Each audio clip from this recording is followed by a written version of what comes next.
Primal. Thomas and I had been hunting together for years, but this trip was supposed to be special. A week in the deep woods. By the third night, we had seen plenty of deer, but nothing worth bagging. The forest was dense and foreboding, the air crisp with the promise of winter. We sat around our campfire, the flickering flames casting long shadows on the surrounding trees. "You ever wonder what's really out there, Jamie?" Thomas asked, his eyes reflecting the firelight. I chuckled, trying to lighten the mood. "Probably just more deer and maybe a few bears? What, you scared of Bigfoot?" Thomas smiled, but didn't laugh. "No, seriously. These woods are old, man. Older than we can imagine. Who knows what could be lurking out there?" I shrugged. "We'll find out soon enough, I guess." We sat in silence for a while, the crackling of the fire the only sound. Suddenly a noise caught our attention, something moving just beyond the reach of the firelight.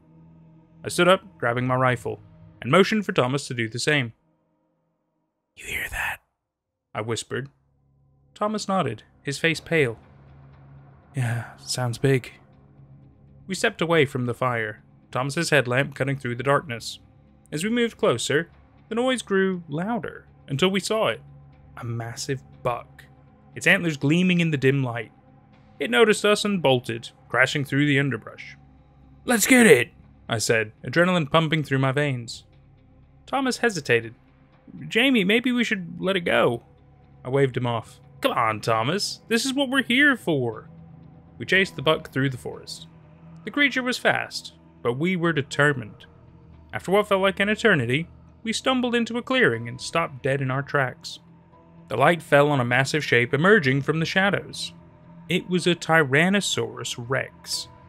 My mind flashed back to dinosaur books and movies I'd seen as a kid, but nothing could have prepared me for seeing one in real life.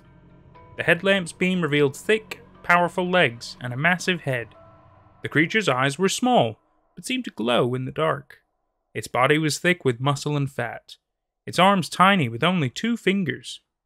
What struck me most were the sharp, bony crests behind its eyes, formed by extremely thickened post-orbital bones, giving it a demonic appearance. Thomas started running, but the T-Rex's eyes locked onto him. Despite its size, it moved with a frightening silence, its padded feet making almost no sound. Thomas barely made it a few steps before the T-Rex's massive jaws closed around him, and with a sickening crunch, it tossed him aside like a rag doll. I stood frozen, my mind unable to process what I was seeing. Thomas's headlamp lay on the ground, still illuminating the monstrous creature as it turned its gaze toward me. It took a step towards me, heart pounding, and then it took another step forward. Without thinking, I turned and ran, branches slashing at my face and arms. The forest was a blur, the only sound my own ragged breathing and the occasional snap of a twig. Eventually, the sounds of pursuit faded, but I kept running, driven by pure fear. When I finally reached the truck, I jumped in, started the engine, and tore down the dirt road, leaving everything behind. A summer laugh. During summer, a group of friends called Micah, Jamie, Nathan, Sarah, and Angelina decided to go on a camping trip in Laughing Creek Woods. Once they reached their destined camping spot, they set up camp and set up their tents and made a campfire. After that, they did the usual camping stuff like drinking beers, making s'mores, stargazing, but most importantly, scary stories. Once it was Angelina's turn to tell a story, she said this. "You guys want to know why this forest is called Laughing Creek Woods? It's said that there was once a circus near this creek that was very popular in these parts, maybe during the late 60s, but was burnt down due to one of the clowns going crazy mid-show and igniting all the pyrotechnics. It's said that the ghost of the clown haunts this park till this day, and if you hear his honking, it's a sign you will die." "Okay, let's go to sleep now," Angelina said in a tired tone. Her friends weren't too scared of her story, but they agreed to catch some sleep. At night, Micah heard the sound of rustling near the bushes. Micah woke his friends Nathan and Jamie, and the 3 of them went to investigate, thinking maybe it's a fox or some other animal stealing their food. So they went out of their tent and saw the tent of Sarah and Angelina open. They checked to see Sarah sleeping, but Angelina missing. They woke Sarah up and they went to find Angelina. After 15 minutes of looking, they saw Angelina staring at a tree. She yelled at them, sounding scared. "We need to get out of here now! The jester from my story is after us!" The others began to panic, but Micah chimed in with the experience of watching too many horror films and said, "What jester? You said it was a clown in your story." Angelina began to chuckle and said, "Quite the observant one you are. Well, guess I can't keep up the front for longer. Time for the real show to begin." Angelina begins to contort and turn into a twisted red, black, and white jester. Before them, the jester begins to chase the teenagers, who try to stick together. Luckily, they manage to get to their car. It was at their car when Nathan realized, because he was at the very back, wait, whose hand am I holding right now? When he turned around, he saw Angelina's severed hand in his hand. Nathan dropped the hand, and the jester's voice echoed from the woods saying, "You didn't give her a hand when she was still alive and screaming, so I gave you one of hers." When they got in the car's sensors detected something moving near the car. The jester jumped in front of the car and said, "Looks like you escaped this one. Here comes the punchline." The jester starts laughing maniacally and starts punching the glass of the car. Micah turns on the windshield wipers, which the jester immediately breaks the windshield wipers by snapping them in half, saying, "Time for the piercing final act." The jester stabs the windshield wiper to the car, stabbing Nathan in the arm. Micah, who finally got his shit together, began to drive his car, in which the jester falls and gets run over. The teens began to drive off as the sun rises. Nathan said, "Guess we got the last laugh." When they saw the jester's figure near a tree by the side, waving at them. The end. An unfortunate soul. Fire! I had put a pencil on the edge of my desk and launched it. "Imagine missing. Couldn't be me," my classmate Liam said, with a mocking tone. "Oh my God, will both of you shut your mouths?" said Oliver. "I told all of you to stay silent and not throw pencils," Mr. Miller said. "And where is Henry?" "Doing your mom," Henry casually said in front of our tormentor, which was now yelling at him. "I've given you all 2 chances. Now you all have an hour of cleaning duty." This old man was joking, right? An hour? "Way, we didn't do anything," Oliver and Liam both said almost immediately. "I could hear you talking outside the hall." Mr. Miller was furious. "If you keep talking, I'll make it 2. He said, threateningly staring down Henry. When he had left, we all started to nab at each other, and Mr. Miller. "You 2 got me in trouble," Oliver complained. "Oh my God, really, bro?" said Liam about his situation. I looked at Henry. He didn't seem to mind. "Calm down, you're not going to die." "Of course, you're always on cleaning duty," Liam retorted. "It's mainly his fault," Liam said, pointing at me.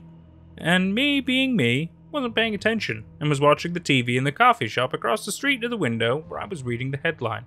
"Missing after some commotion was heard an officer." I was reading the headline when I was brought back to reality with a bang of Oliver's laptop to my face. "Hey, did you hear that? I'm kicking your ass." I was not too familiar with fighting, but I started running. "I'm not done with you," he yelled as he followed pursuit. I'm not getting in more trouble. Liam had joined as well, and when looking back I neglected to look forward and ran into Mrs. Luna, my reading teacher. "Sorry." Still recovering, Oliver took advantage of the situation and stepped on me as I tried to stand. "Stay down." Anyway, we both got 2 hours of cleaning duty.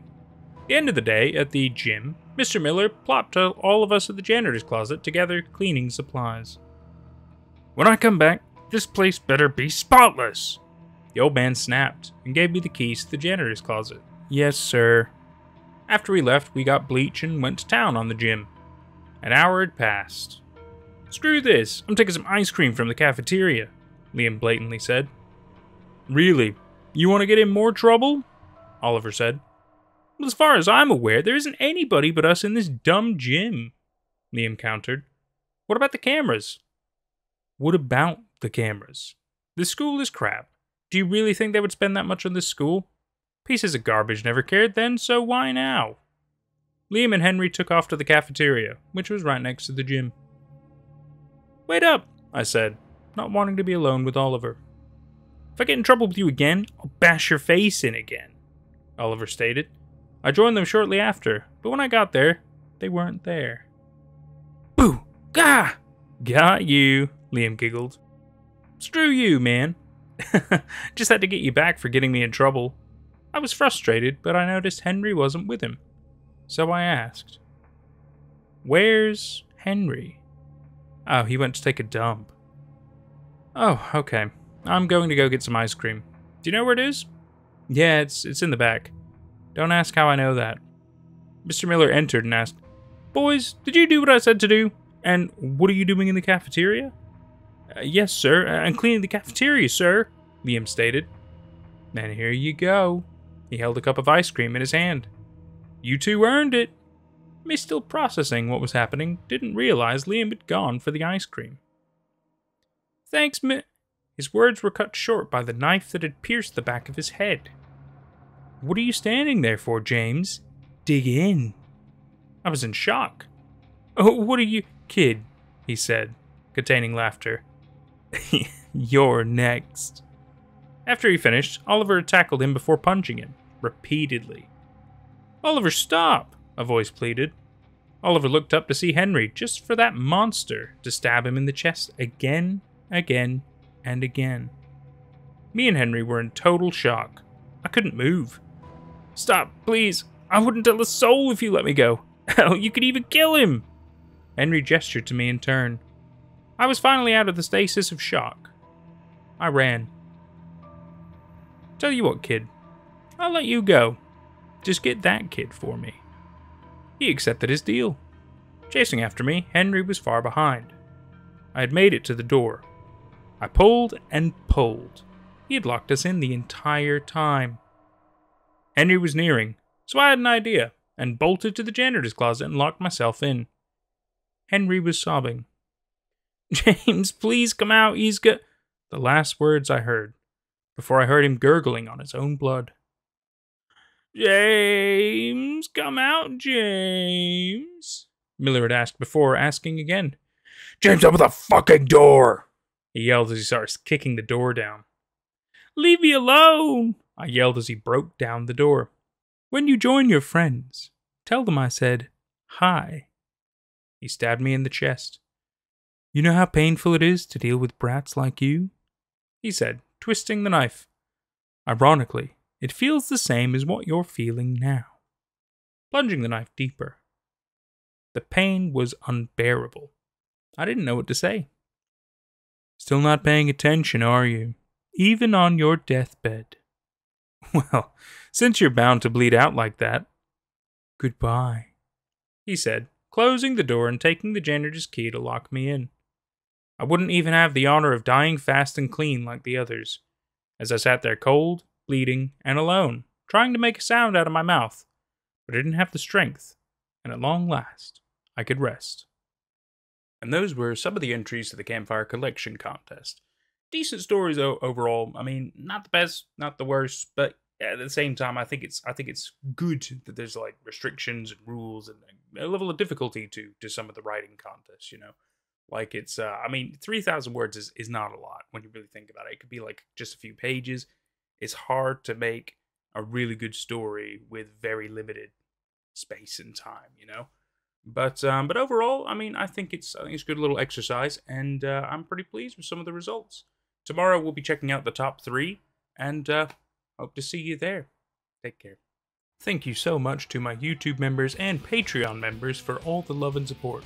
It's thanks to people like you that we can keep growing.